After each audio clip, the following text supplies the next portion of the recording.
Welcome to this third lecture of the Hong Kong GI-APSHG Genomic Medicine lecture series. First of all, I would like to introduce myself. I'm Brian Chung. I'm a clinical geneticist working in Hong Kong.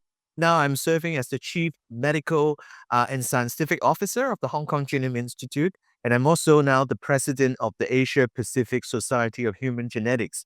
As you all know, with a very common goal of advancing genomic medicine in the Asia Pacific region, the Hong Kong Genome Institute collaborates with the Asia Pacific Society of Human Genetics to co-host this lecture series, which brings world-renowned clinicians, scientists, and researchers to tell us about the discovery, the new ideas to facilitate international knowledge exchange.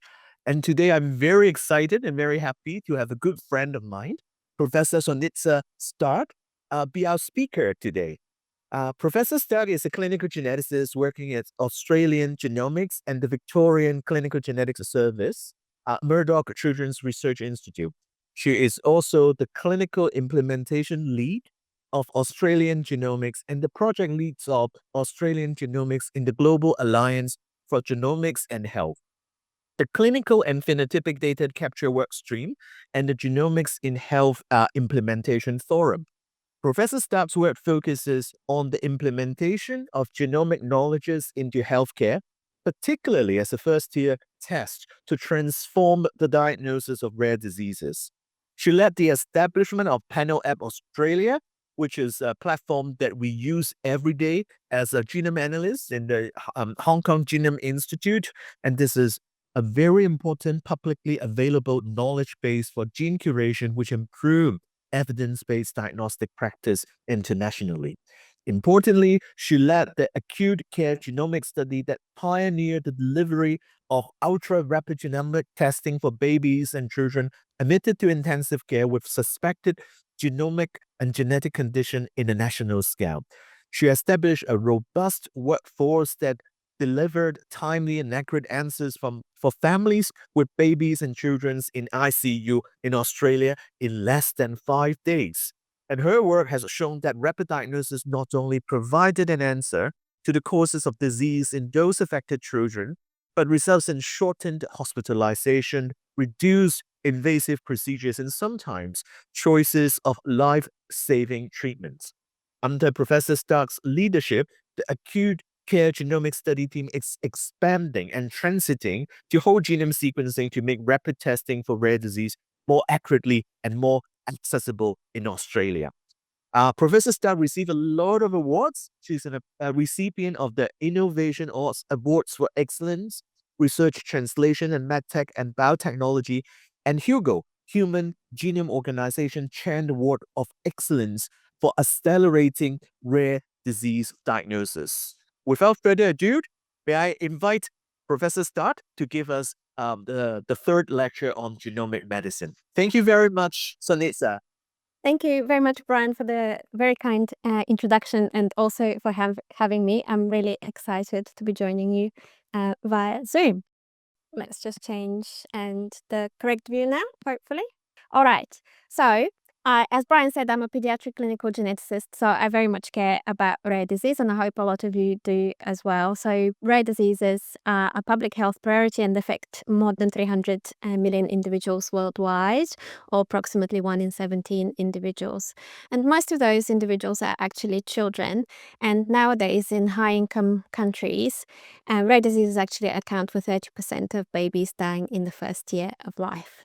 As we all know, many families traditionally have never received a diagnosis from us, and those that did typically describe this very lengthy diagnostic odyssey, typically lasting more than 5 years, often involving visits to multiple specialists, as well as receiving multiple misdiagnoses along the way. And what's even more sad about rare diseases is that less than 5% have an effective treatment that alters long-term outcomes. So it has been really exciting to work in genetics and trying to transform that over the past 10 years. And I guess at the start of a lecture like this, it is always useful to stand back a little bit and just think that it has only just been 20 years since the first human genome was sequenced. The first time this was done, it took more than 10 years and more than $3 billion US to accomplish. And actually, I was just finishing medical school at the time when the first sequence was published. And to be honest, I never really thought that one day I'll be sitting in my consulting room as a practicing physician and ordering this as a clinical test. But of course, what has happened in the meantime to bring that into reality is that the technology that we use to sequence the human genome has changed, and with that, the cost has come dramatically down. And you'll all be familiar with this compulsory slide for genomics talks demonstrating that rapid fall in cost. But often something that doesn't get highlighted nearly as much is the fact that this change in technology has also led to a massive slashing in the time taken to sequence a human genome, to the point where now people have regular competitions and try to break the world Guinness record for how quickly you can sequence a human genome. And the last attempt at this, which was now a couple of years ago, using nanopore sequencing, currently stands at 7 hours. So that very much brings it into the realm of being a clinical test. And the third thing that people often underestimate as well is that all of these large government investments that we have seen worldwide over the past 10 years to try and accelerate the integration of genomics into healthcare, particularly for the care of patients with rare diseases, cancer and infectious diseases. Here in Australia, we have been reasonably fortunate in terms of government investment. So as many of you will know, Australia is made up of states and territories and also has a federal government. So we have seen investments at both levels of government. So where I work here in Melbourne, there was an investment by the Victorian state government through something called the Melbourne Genomics Health Alliance, and subsequently an investment federally to establish the Australian Genomics Health Alliance. Then a further investment of $500 million to set up the Genomics Health Futures Mission. And just before the end of last year, federal government announced the establishment of a new body called Genomics Australia.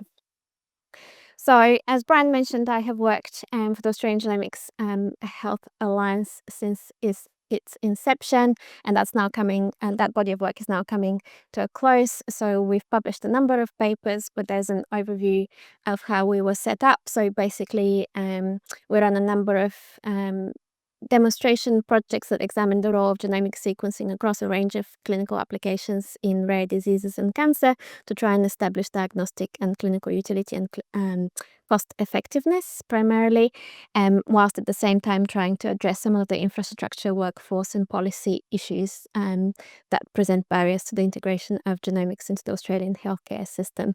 And the results of all of these studies, as well as a summary, has now been published. As part of Australian Genomics, I was lucky enough to lead the Acute Care Genomics study, which tried to establish a national program for rapid testing in critically ill babies and children. Obviously, waiting 5 years for a diagnosis is far too long for any family, but for some babies and children, time is really of the essence, particularly those that are critically unwell. So it is estimated that in high-income countries, around 5% of neonatal intensive care unit admissions have an underlying genetic condition. So ICUs are typically fairly expensive places to stay. So for us, it costs $4,500 a day just to keep the lights on. And in this sort of environment, decisions are made in minutes and hours by our colleagues, not months and years, which is what clinical geneticists are much more used to. So in order for a genomic result to be useful in this situation, it really needs to be delivered with the sorts of speeds that are relevant to the environment. And of course, this idea is not new. It's been around for around 10 years and it's been championed very heavily by Stephen Kingsmore in particular in the US, and there have been more than 30 studies published internationally from many of the leading children's hospitals around the world, totaling more than 2,000 patients, and they have all demonstrated very high diagnostic and clinical utility of rapid genomic testing in this setting. So that really wasn't the question that or the challenge that we set ourselves, we were actually much more interested in figuring out how do we then take this and make it not just available here at the Royal Children's Hospital in Melbourne or a couple of hospitals in Australia, but how do we make this available nationally to every critically ill baby and child in Australia that needs it. So we were fortunate enough to get funding through Australian Genomics and a variety of other sources to run the Acute Care Genomics study, which ran between 2018 and 2022. And what Australian Genomics also provided us is with this established network and infrastructure to be able to run a national study. So we recruited from all of our states and territories and all of the children's hospitals in Australia. And what we wanted to do with that is pilot a national approach to rapid diagnosis. So we had a huge multidisciplinary team that delivered the study, and we had a lot of questions that we wanted to answer. So we set ourselves quite an ambitious target in terms of a turnaround time of under 5 calendar days. So the first thing we had to figure out is how do we deliver on that, but also we were interested in a number of other questions. Which patients should be tested? How do we best support families in this situation? They're obviously typically extremely stressed and distraught by having a baby or a child, often very unexpectedly admitted to intensive care. So how do we is consent even meaningful, and how do we support them through the consent process and through the result return process? What's the diagnostic utility? What's the clinical utility? Is this cost effective, and is it a fair use of resources? What should the clinical service delivery model be? Should this be something that's driven by genetics, or should it be driven by the intensive care physicians? What are the barriers to implementations? And once we produce the results, how do they impact decisions by clinicians and also by families? So in terms of setting up the ultra-rapid testing pathway, as I mentioned, and we set ourselves the target of less than 5 calendar days. So I guess to put that into perspective, usually most of our tests we provide with a turnaround time of 3 to 6 months, and that's typical in Australia. And most of the rapid studies that have been run around the world have typically produced results with a 2 to 3 week turnaround time. So less than 5 days is still very, very unusual and considered to be ultra rapid. So we had some experience with delivering a 2-week turnaround time, but once this project started, we sat down and we realized that the entire testing pathway had basically had to be redesigned from scratch. So typically, if you deliver a 2 to 3 week turnaround time, you can basically just jump the queues at each step and prioritize the sample without making too many other changes, and most laboratories are able to deliver that. But to get to under 5 days, we redesigned the whole thing. So for example, we decided to do 24/7 sample processing, so that includes working on the weekends. And we insisted on having trios where possible because that speeds up the analysis and makes it more likely to achieve a definitive result the first time around.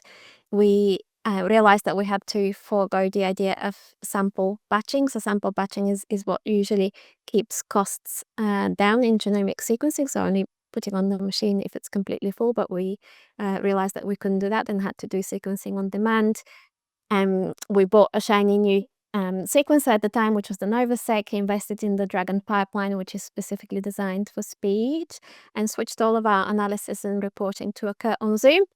So that has 2 advantages. I guess all of our members of the team can join regardless of where they are, so at the weekend or if we're traveling or whatever. But also the other thing that we did is we invited all the referring clinicians from all over Australia to join us for the analysis meetings and provide live feedback on the clinical situation and how well it matches with particular variants that we're seeing in the data, and of course rapid reporting. And the one thing that I can't emphasize enough is the need for really good team communication here to make sure that everything flows through as quickly as possible through each one of those steps, and that there are no holdups. And we set up a special team that handles the ultra rapid testing, that once it's on, and the team doesn't really get distracted with other work. But the other thing to really emphasize here is that the laboratory component is just one component of actually getting to a rapid diagnosis. And the other thing that you need is to change clinical practice so that testing is initiated as early as possible during the admission, and you need quite a structured approach to implementation. So we put a lot of work into that, and in fact we worked with an implementation scientist to help us map out all the barriers and enablers and come up with strategies to tackle some of the barriers. So some of the things to highlight, again, the importance of communication, also having a formal onboarding process for the new sites, and providing constant feedback between the clinical and laboratory teams, because one thing that we found really changes clinical practice or convinces people to come on board is just getting those runs on the board, demonstrating the impact in individual patients, sharing those stories with everyone, and then bringing everyone along on the journey to change clinical practice. We also invested money specifically into an education program which comprised online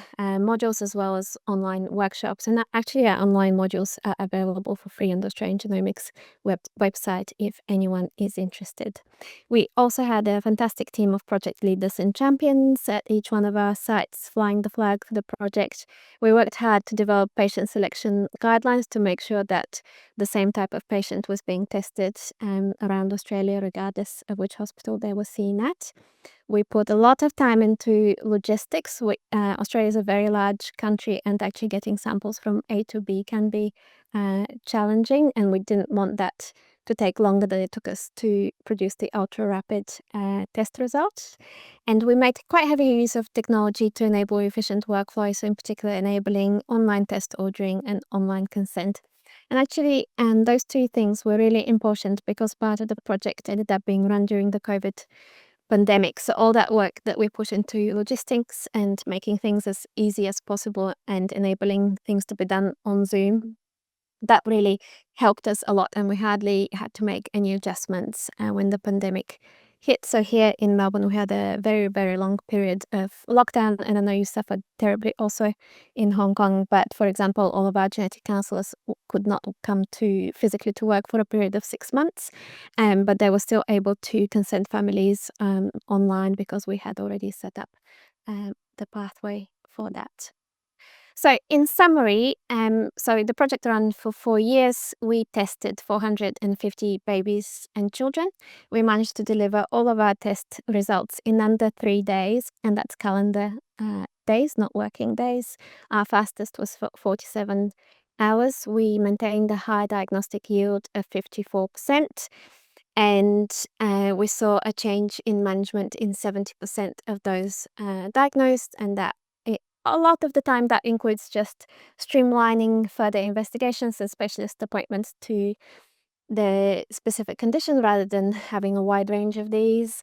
But also it influenced many decisions regarding transplants, overall direction of care, and for a small number of babies, it enabled access to precision treatments.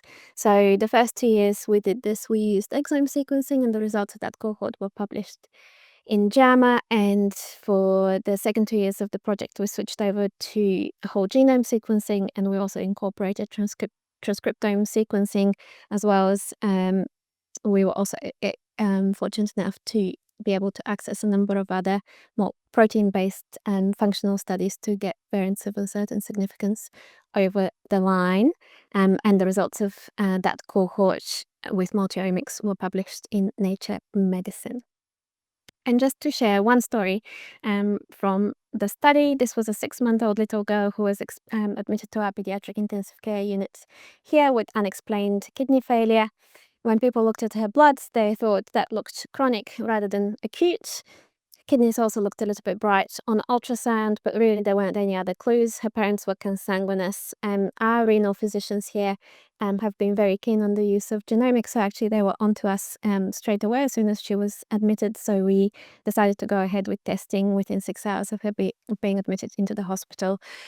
Now, her parents understandably had gone from having what they thought was a healthy child to a child that was, people were talking about kidney transplants and dialysis, etc. So they were horribly upset and were experiencing this visceral grief reactions. Actually, it took a couple of days for our genetic counselors to get them to a place where they could sit and digest the information that we were offering about this test. But they got them there in the end. So by the time the test proceeded, everyone was feeling a bit anxious to get it done as quickly as possible. So I remember this vividly because we analyzed this at 6 o'clock in the morning as soon as the data came off the sequencer, and it was just me and the lab head because everyone else decided to not join us at 6 a.m. And this variant just stared us in the face of this homozygous loss of function variant in a gene called AGXT, which causes hyperoxyurea type 1. So this is a progressive condition where these oxalate crystals get deposited in multiple organs, not just the kidneys, and cause damage. So we saw this, and I shot an email to the kidney physician who was in charge of this girl's care, and she replied straight away, and this is literally what she wrote back in her email. This diagnosis is so unexpected and so clinically relevant. This is the only condition where we're obliged to do hemodialysis rather than peritoneal dialysis, and where a combined kidney liver transplant is needed. I would not have thought of this disease, and she would have lost her first kidney transplant. And this is not an exaggeration. Actually, if you go into the literature is littered by these case reports where the condition has gone unrecognized prior to transplant. A new kidney is put in, and all that happens is the crystals just get deposited into the new organ straight away and destroy it. The other good thing here is that this little girl avoided a kidney biopsy, which was what was next on the list.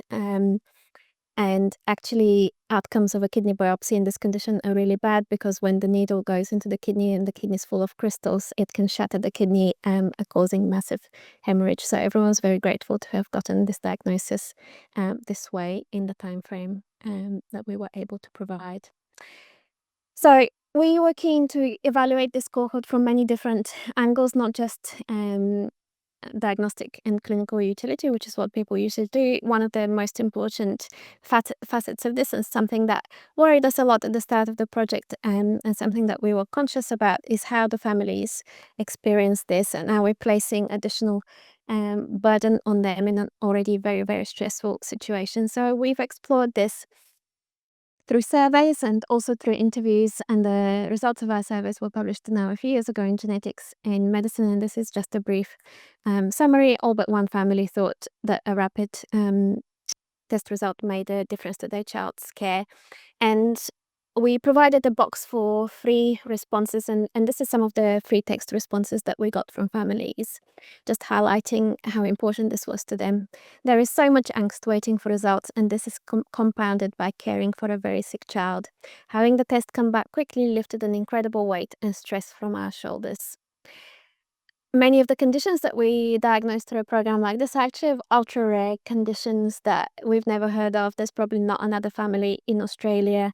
And this was actually really important. We could contact people around the world looking for help. So giving that specific diagnosis enabled many families to connect internationally to other families affected by the same condition.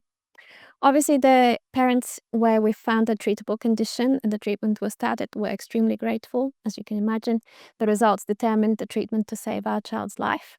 But actually, we also had an unexpectedly high number of responses from the families where we had found a life-limiting condition, and the decision had been made then to redirect care towards palliation.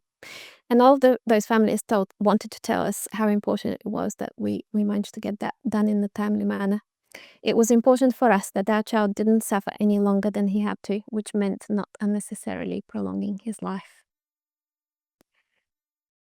So we've done all types of different evaluations, and probably the other most important one is to look at the health economics. Our government has been very, very strict with us in wanting us to produce health economic data before they can consider any type of genomic testing for funding. So we've put a lot of work into that. And in terms of the rapid testing, we used a cohort where we had done it with a 2-week turnaround time, where we had all of their hospital data available to us. So people often ask me, does it really matter if we do this with 2-week turnaround time or with a 3-day turnaround time? And the reality is, if you do it a 2-week turnaround time, you still save money at the end of that.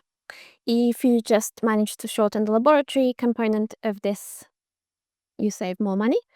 If you instead manage to convince clinicians to initiate this test right at the start of the admission rather than a couple of weeks in, you actually save more money than that. And then obviously if you manage to change both the clinical part of testing and the laboratory part of the test, that is the most cost-saving option of all. So we estimate that rolling out a program like this nationwide in Australia would save the healthcare system $10 million per annum.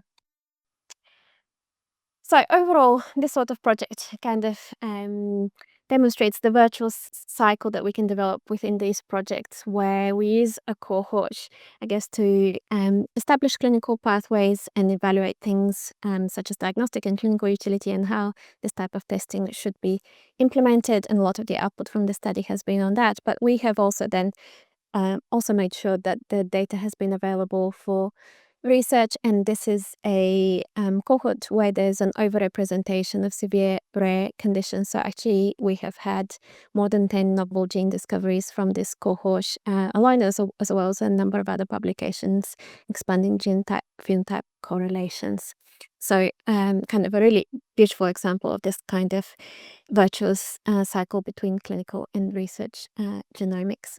And overall, the last 10 years have been a really exciting time to be a clinical geneticist, with the adoption of these technologies, first in the research setting and increasingly in clinical care. We're increasingly able to deliver much more accurate and timely diagnosis. I mentioned gene discovery, that is still ongoing, to the tune of 200 to 300 new gene discoveries each year. We have spent a lot of time trying to build infrastructure and workforce. We've managed to slash turnaround times, and so it is possible to do it in 7 hours or 3 days now for some of these patients. But overall, again, being able to deliver it with the 3 to 6 month turnaround times across thousands of patients. We've built the evidence, we've developed guidelines, we have increasingly been successful in obtaining long-term healthcare system funding for tests, and we are seeing an increase in integration of other approaches such as transcriptomics and proteomics that further improve diagnostic yields. And that's why most of my work has sat. But in parallel to that, there's also been this massive explosion in precision treatments driven by these discoveries in rare disease, and that's also been hugely exciting to watch. So, I mean, I can tell you lots more stories from the acute care flagship study, and this is just another little boy who was featured in a story about us in the New Scientist. So he was admitted on day 2 of life to an neonatal intensive care unit.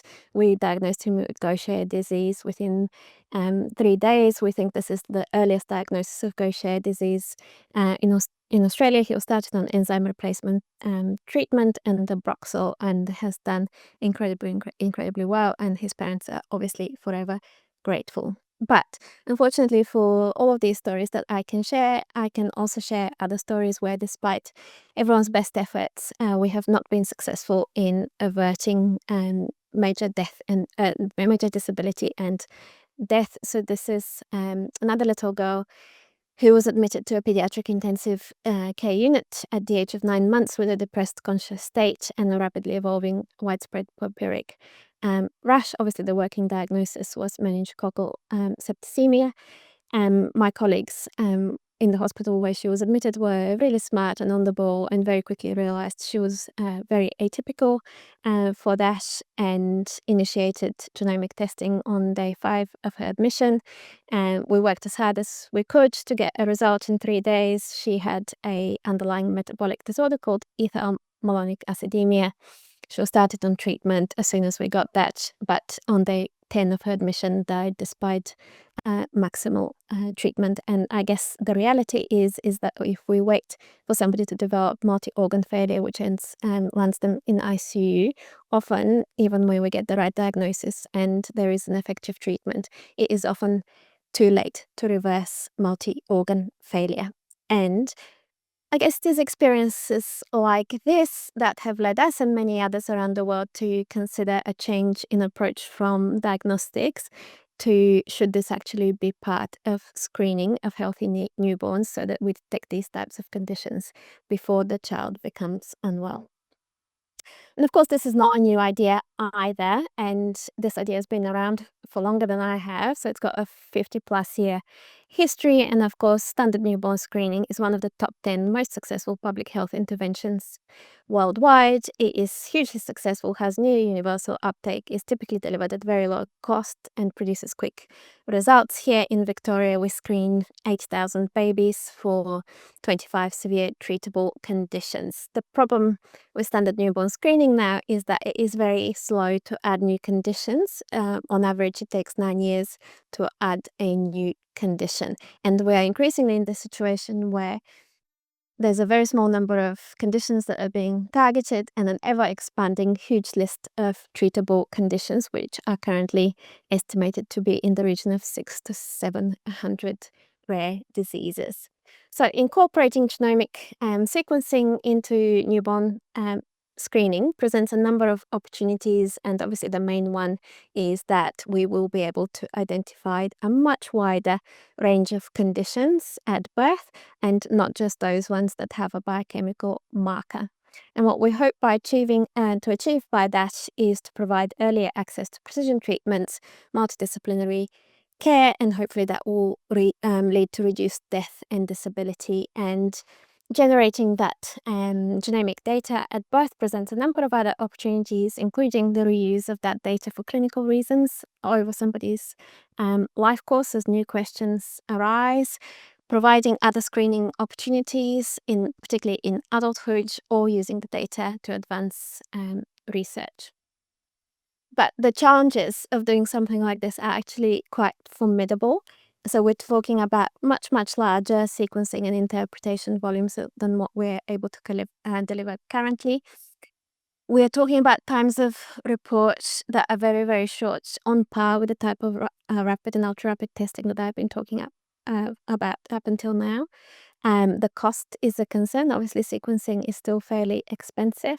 There are also a lot of legitimate concerns about uncertain results and how those might impact, in particular, family relationships, and whether we can deliver programs such as these in an equitable manner. And here we're mostly concerned about equitable access, but also equitable outcomes, because we know that interpretation of genomic data is better in some groups than in others. And there's a number of other issues also relating to data storage. Again, huge volumes that we're talking about. Then who governs data access? What do we do with the data? And if we are to continue using it as a healthcare resource, how do we actually make that happen, for example, through integration with electronic medical records? So again, the whole existing pathway would need to be rethought completely. So, for example, how do we provide information and consent about the incorporation of genomic sequencing? Should it be at birth or during pregnancy?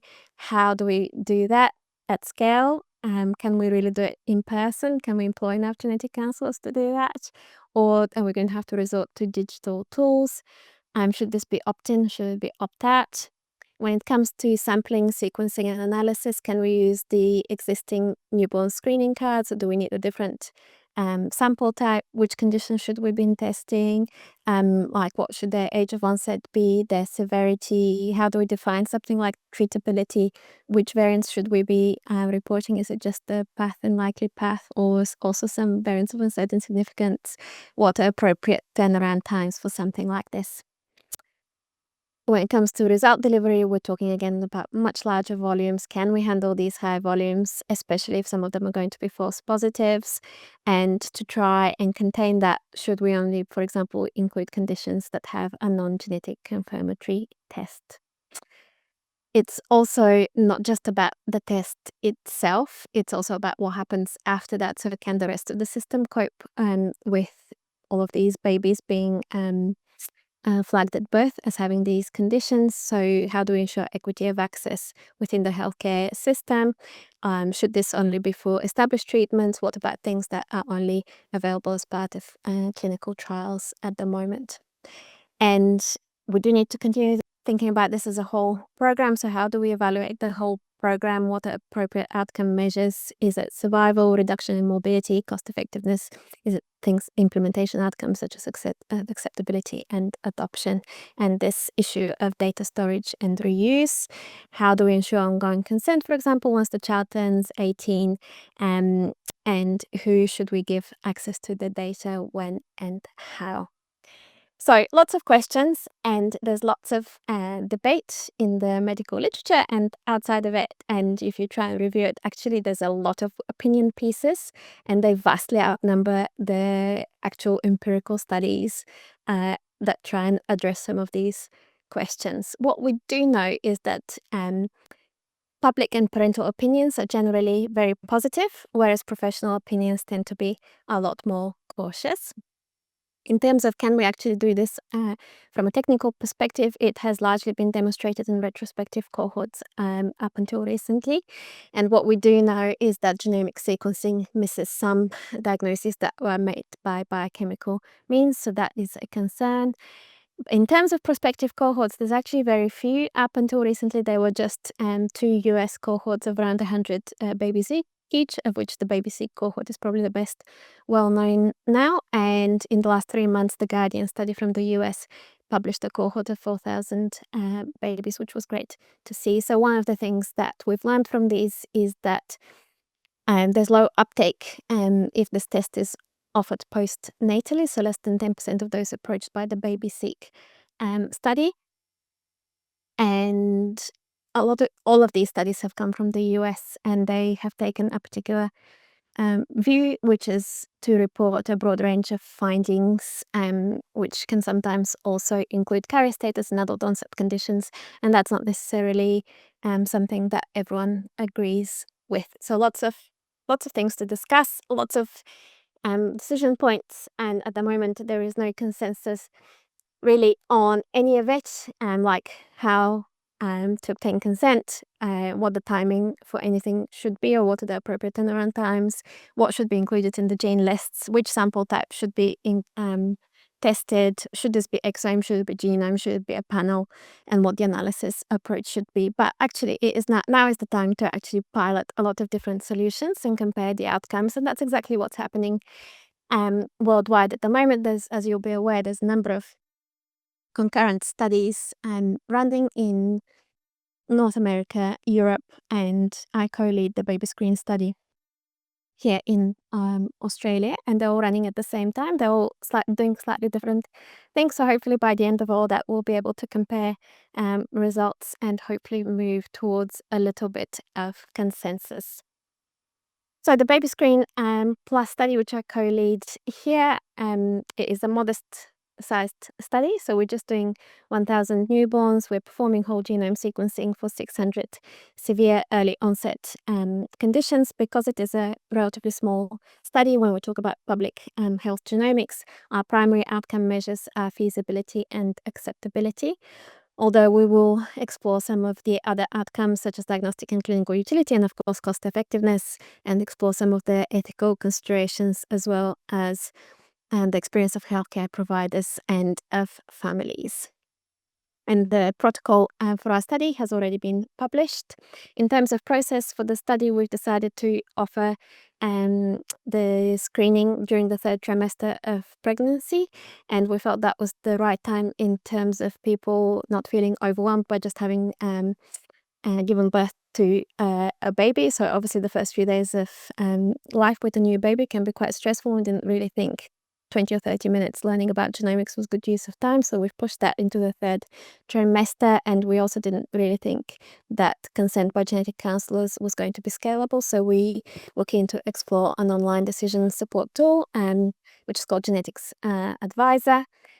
We have structured the rest of the study to try and stick as closely as possible to standard newborn screening. So our laboratory delivers standard newborn screening for the state of Victoria, so we're very fortunate to be co-located with that. So we're basically using the same newborn screening cards that are collected anyway, so we're not collecting additional samples, and we've just developed an automated way to find them. We also elected to allow standard newborn screening to completely run to completion before we accessing the card, again, because we didn't want to interfere with that established process. So we're allowing 2 weeks for them to complete and 2 weeks for genomic newborn screening to be performed afterwards, so giving a 4-week turnaround time overall. Low chance results we are returning online via genetics advisor, and high chance results are returned by study genetic counselors and the relevant health professionals. In terms of which conditions to screen, there's not really a huge amount of consensus. What we've settled on is severe early onset conditions, which typically present under 5 years of age and have a treatment that alters long-term outcomes. So we're talking about things such as enzyme replacement therapy rather than supportive measures. Our list is publicly available on the Panel App platform. If you want to have a look, following the review process, we ended up with a gene list of just over 600 genes. So we had an expert committee that did that, and our list is based on multiple other existing lists, etc.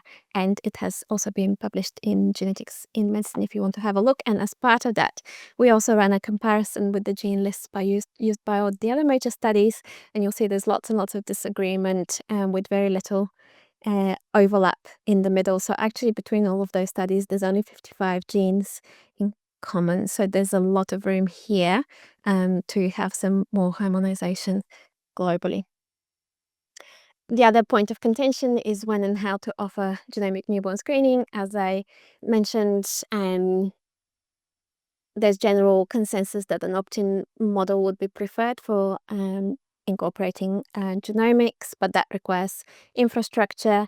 We didn't really think genetic counselors were scalable to 80,000 babies, and so we were keen to try online decision support tool, and the one that we chose is Genetics Advisor. This is actually a Canadian tool developed by Yvonne Bombard and her team in Toronto, so it's actually already had a lot of development and evaluation, and what we were able to do is just replace some of the content with content that's specific to genomic newborn screening. So we've been very happy with the use of the tool, and we're running an evaluation, and generally the feedback from families has also been very positive. We also elected to not collect an additional sample, but try and use the cards, and overall, again, to reduce the burden on families and babies as well as on the system. And overall, we've had a very positive experience and have been successful in extracting a reasonable quality DNA sample from most of the cards, with a very, very small number needing a recollect. The next challenge, of course, comes at the analysis stage, and of course we all recognize that automation is going to be very important, but how do we do that in a responsible way? So there's been lots of thoughts about how to do this, involving algorithms and trying things such as fixed variant lists and making efforts to minimize and eliminate human input. But of course, that runs the risk of both false negative and false positive results. So there's some sort of a golden medium there. Overall, we have been happy with where we landed. About 45% of our cases didn't need any human intervention and then went straight through to being a negative low chance result. 55% of them did need a human to look at them, but most of them were able to be dismissed as artifacts fairly quickly, with only 3% of our cases needing a review by a multidisciplinary team meeting, of which half were reported. And because this is a screening test, we then collected a second sample to confirm the results, and all of the high chance results were confirmed on orthogonal testing. So we have actually only just finished issuing our final results.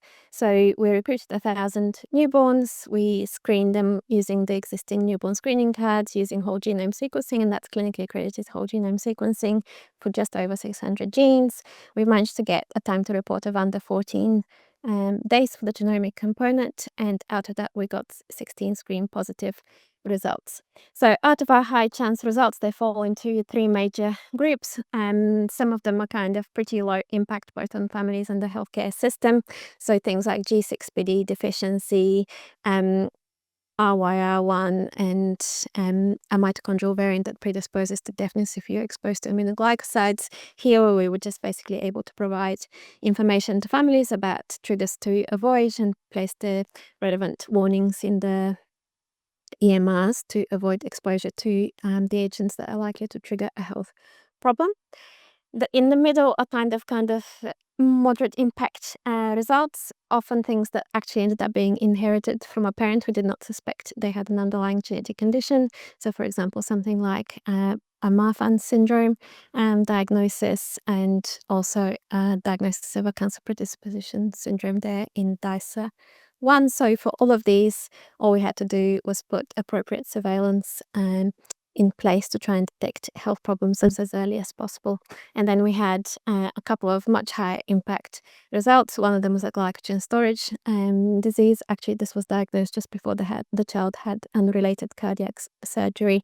So we were able to avoid, hopefully, a period of prolonged fasting that would have normally been associated with that. And our most high impact results was a case of familial HLH, which is an immunodeficiency, and that baby has gone on to have a bone marrow transplant. So again, with this, we're aiming for a broad evaluation, and I haven't got time to share much of that, but some of it is surveys of all of these families that have been enrolled, and overall the attitude towards this is generally very positive. So 99.5% believed it should be available to all babies. Most of them would recommend it to family and friends. Again, the vast majority think this should be publicly funded, and 62% think it should be put in. So it's been a great study to run that has now come to a conclusion, and I guess we look at our results and we're pretty happy with how we've done, but actually it's a huge leap between that, a pilot like this, and delivering this at scale for our own state, which has 80,000 babies a year, let alone nationally. And this lays out some of the challenges in scaling up. So some of it is to do with infrastructure and how many sequences we're going to need if we were to do something like that. The vast amounts of data that we're talking about, and we haven't really got the infrastructure for that at the moment, and the number of staff that we would need, and the very large number of very diverse high chance results that we would be returning. So I guess the next step from a pilot like that will be a much larger study, so watch this space. And this is obviously a huge body of work, and there's been a cast of hundreds of people that have been part of it over the years, and I've got lots of people to thank, but I am now happy to take questions. Thank you very much, Sonitsa, for this great talk, and congratulations that last time we hear about this interesting new project, it was the beginning, and now you have already completed reporting the 1,000 cases. It's amazing. You have a very high efficiency in your work, and congratulations again. So I know that you're happy to answer to a few questions, but I always take the privilege of asking the first 1 or 2 questions. I pay attention to your talk, and I understand that from the literature out there and from the survey out there, usually the parents are the people who are very receptive of newborn genome screening. And you mentioned that the concerns are usually coming from the healthcare professionals. I wonder if you have collected any data on the healthcare professionals on your first 1,000 cases of newborn genome screening. Did you manage to change them and make them less worried? I mean, I think part of that has actually been able to run the project and for the services not to feel overwhelmed. And so we went around and met with all of the major specialties at our hospital here, the Royal Children's, that their conditions are included in our list. And the main concern that we heard is that they were going to be flooded with, hundreds of cases of this, that, and the other at very short notice. But I guess what the project has demonstrated actually that the overall number of positive results is relatively small.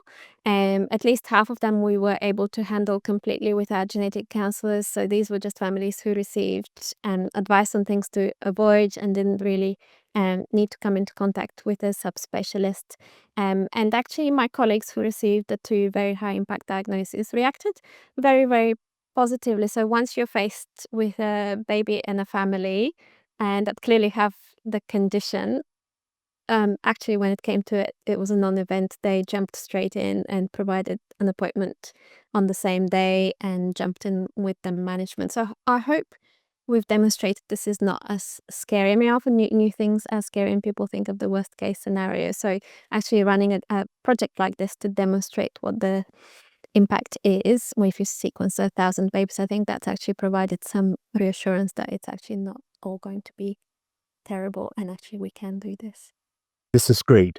And the second things I want to raise is not a questions, but really a comment about the case that you demonstrate to us using rapid genome sequencing. Hyperoxaluria is really amazing.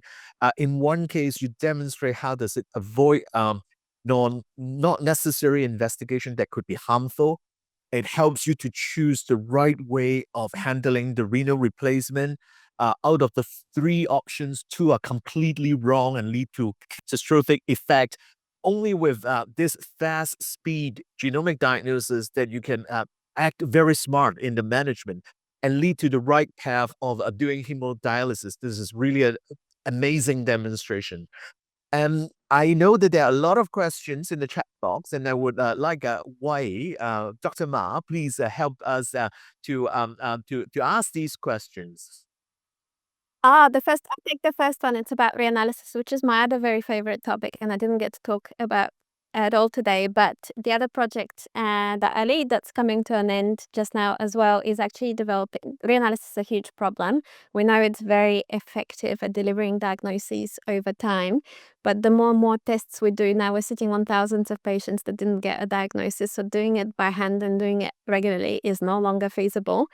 Even though we know it's highly effective. So we need automation of the reanalysis process. So we have developed an automated reanalysis pipeline, and we're just about to submit the paper. We've reanalyzed 5,000 cases, and we're able to do it on a monthly cycle. So it's kind of continuous running in the background, and we've managed to get over 250 diagnoses in that cohort. So that's been running really well. So that's exactly where the acute care cohort has been. That entire cohort is in there, as well as all the rare disease cohorts from Australian Genomics, as well as data from our own laboratory here at VCGS.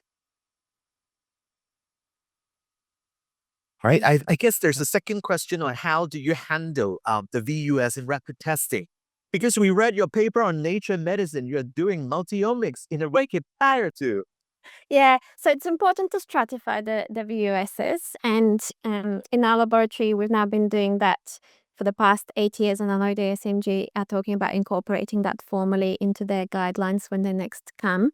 But we have been stratifying for a long time into variants of uncertain significance that need very little to get them over the line to likely path or path, the vast bulk of them, and then the ones really at the bottom that are never going to make it.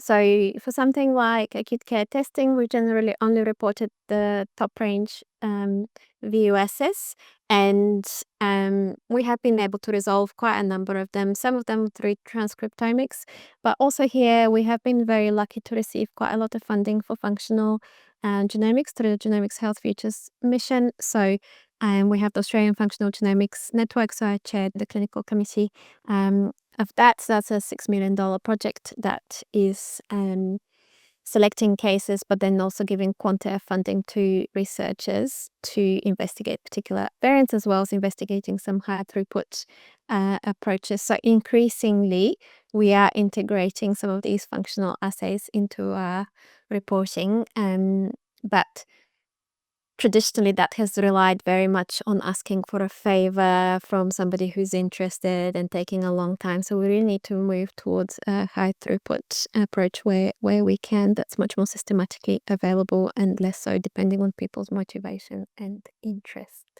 Yeah, the third question is also related to some of the studies that Heidi ran from our first lecture series. Actually mentioned that in the States, they were using long read and transcriptomics to help to make extra diagnosis or to interpret the VUS. Yes. They see a very different level of performance. What do you see, Sonitsa, when you compare the long read and transcriptomics? Yeah, so the reason why we didn't do that is because it was a few years ago, and the reason why we did Exome first is because we were very comfortable with Exome. We were accredited and it was cheaper. When we got more money, we switched over to Genome, and by that stage it was accredited. If I was to run the project now, I would definitely do it on long read and try and generate all of the additional data, so transcriptome and methylation data at the same time. That's all very exciting, but I think it was something that's been very important for us, particularly for these results that get used in clinical care, sometimes in quite dramatic ways, is for it to be clinically accredited in order for everyone to feel certain about the results. So we're working towards accreditation of long read sequencing, and we have used it mostly so far to investigate really interesting variants that we can half work out on short reads. But once it becomes accredited, we will be looking to investigate that as a first line test potentially. So it is a very exciting area. So the ability to pick up the additional variant types, the ability to generate the additional data is very exciting. But the other thing that I mentioned right at the start is actually this is faster. So this has the potential to slash the turnaround times in the under 12-hour range across the board. So that's also really exciting, as well as potentially also being point of care. So that's also quite important. I'm lucky because I sit here at the Royal Children's Hospital and the lab is 2 minutes away from the intensive care unit. But in terms of, for example, providing care elsewhere around Australia where distances are very large, actually point of care access on these portable devices is also going to be a game changer by eliminating transport times. Mm. Why I wonder if on your side you receive more questions for Sonitsa. There's a lot. The fourth question is actually asking about the auto analysis pipeline that you used for the newborn genome screening. So it's very impressive that like on 45% of cases can be auto, annotated. So we would like to if you can talk more about the remaining 55%. So what is the work needed? Like how many workforce we need to invest into that part to Yeah. in order to get the results done. Yeah. So one thing that we struggled with in particular is CNV calling on the whole genome data. So a lot of the noise that needed manual input was actually CNVs. So we can probably tighten that up further. And a lot of the other things, auto-classifiers can get them wrong. So we feel quite anxious. So we probably set that thresholds not quite as high as what some people are trying to do. So there were artifacts, complex variants, things that have, genes that have different modes of inheritance, multiple conditions associated with them. So disentangling some of those complexities definitely requires human input. We don't think we've issued any false positive results, which is what many of the concerns are. But we were definitely in danger of doing that had we trusted the software too much. I guess we have time for the last question. So the last question will be, since you have accumulated so many experience in the rapid testing for the ICU patients, will you recommend like order if for all the ICU patients, pediatric ICU patients, or do you in your hand any experience that maybe we can pre-select some patients? It definitely needs selection. I wouldn't recommend it for pediatric intensive care unit patients or all NICU patients. I mean, the majority of NICU patients are there because of prematurity, with a small number of those outliers sometimes having an underlying genetic condition. So there's definitely need for some selection. It doesn't necessarily need to be by clinical geneticists anymore because of all the knowledge and experience that we've accumulated. It is possible actually to write guidance or on algorithm to try and identify the ones that have high pretest probability of an underlying genetic condition. So some of the groups really stand out, like babies with neonatal seizures where there isn't an infective or traumatic cause. I mean, we can write those out and we know what the diagnostic yield in those groups are, and we also know what the clinical impact is. So we do have the evidence now to generate evidence-based guidelines.